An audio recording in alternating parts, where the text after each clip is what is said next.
Leary coined the magnificent term reality tunnel.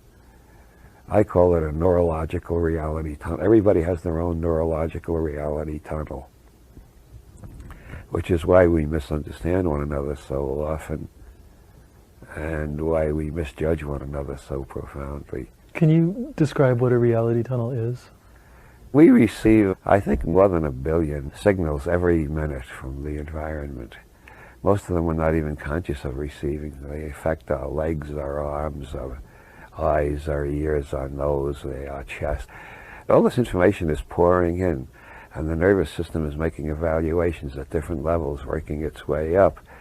One of the classic models is that we got 3 brains: the reptile brain, the mammal brain, and the human brain.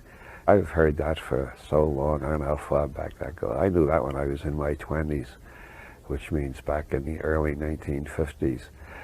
If we tried to be conscious of all the signals, we couldn't do it, because to be conscious of that many signals simultaneously means we only perceive chaos, which is the usual first reaction to LSD. Things turn into chaos, then they turn into different kinds of patterns.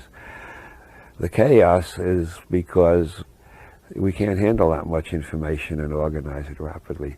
So we throw out all the information that seems unimportant, which means we also throw out all the information that seems threatening to our belief system or to our dogma or to our ideology.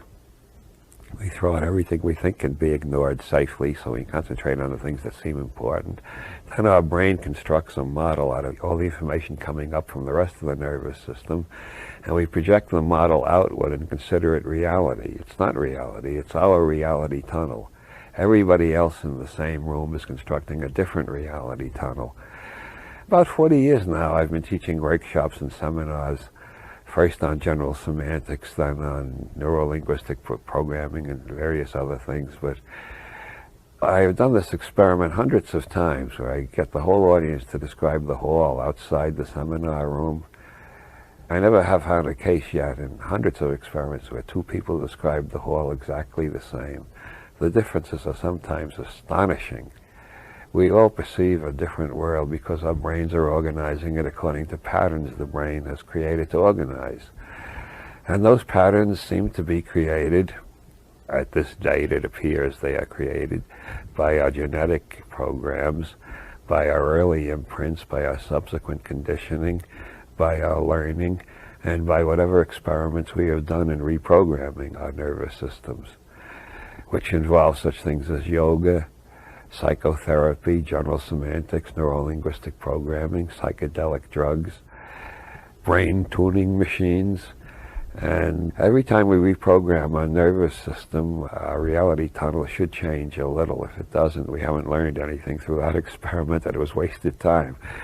If our reality tunnel changes a little, then we have to spend a lot of time in the next couple of years checking our new reality tunnel and see if we can communicate it well enough to others that we don't get locked up as raving maniacs.